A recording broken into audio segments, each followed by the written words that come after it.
Bismillah, wa salatu wa salam wa rasulillah wa ala alihi at-tahirina amma ba'd. Donc pour commencer cette vidéo, déjà bon Ramadan à tout le monde. Donc le Ramadan, bi'idnillah, inshallah ta'ala, ça sera demain. Et donc je voulais en profiter pour donner quelques conseils relatifs à la ruqya. Étant donné que le prophète sallallahu alayhi wa sallam a dit que les démons allaient être enchaînés donc durant le mois du Ramadan, c'est donc un hadith, une tradition prophétique véridique, authentifiée. Et ce hadith nous explique que donc les démons, durant le mois du Ramadan, et normalement jusqu'à la nuit du 27, les démons sont enchaînés. Et comment il faut comprendre ce hadith? Les démons sont enchaînés, c'est-à-dire qu'ils sont libres. Mais il faut s'imaginer, comme j'ai donné cet exemple à plusieurs reprises, un chien qui est attaché à une chaîne. Si vous tournez autour de la niche, il peut vous mordre. Donc il a peut-être sa chaîne, elle fait 2 mètres, peut-être 3, peut-être 4, ça dépend de chaque personne. Donc les démons sont enchaînés, ils peuvent faire certaines choses, mais ils sont très limités. Et de plus, ceci concernerait que les démons rebelles qu'on appelle les ifrit et non pas les démons tout à fait la basse couche. Imaginez-vous des soldats, vous avez les gradés, donc les gradés sont emprisonnés, et le reste des soldats ne le sont pas. Ce qui explique pourquoi durant le mois du Ramadan, vous pouvez trouver des gens qui sont possédés, ainsi de suite.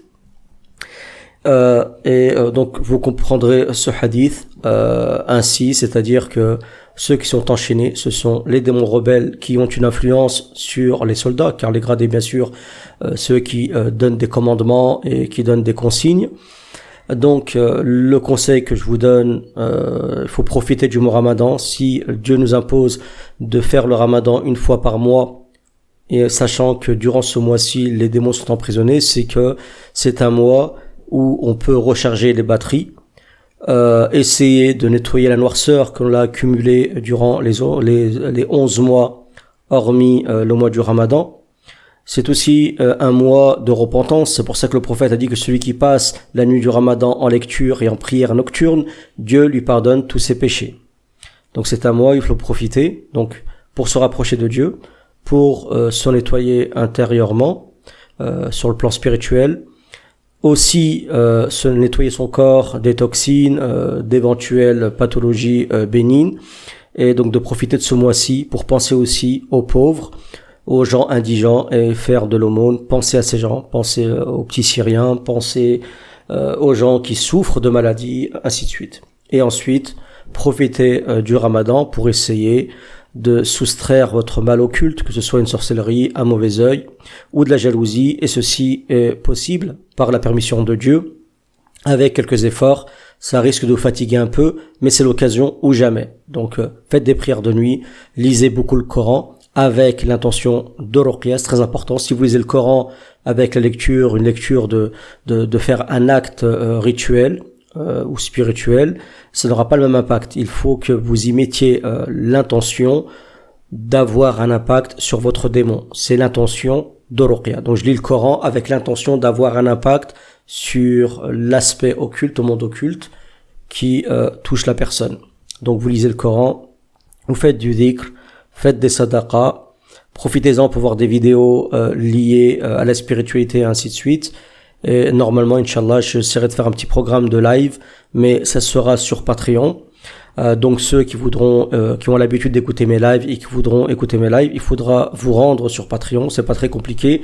Il faut juste vous inscrire, et en vous inscrivant, vous pourrez par la suite bénéficier d'un mois de live. Et puis si ensuite vous voulez pas continuer, il n'y a pas de problème. Vous pourrez vous désinscrire sans aucun problème. Donc voilà les conseils que j'avais à donner. Et donc c'est ainsi qu'il faut comprendre le hadith. Et non pas comme certains qui disent c'est pas possible, que les démons sont enchaînés car on voit bien que les gens sont possédés, ainsi de suite, comme le fils de l'imam Ahmed qui s'était étonné de voir un possédé, et son père de dire comment peux-tu réfuter un hadith du prophète sallallahu alayhi wa sallam. Nous savons que les hadiths du prophète sallallahu alayhi wa sallam sont authentiques et véridiques, et que le prophète ne parle pas avec passion, il parle avec la révélation de Dieu. Simplement, il faut juste comprendre le hadith en essayant d'allier le texte et la raison, et c'est ce qu'on fait avec ce hadith.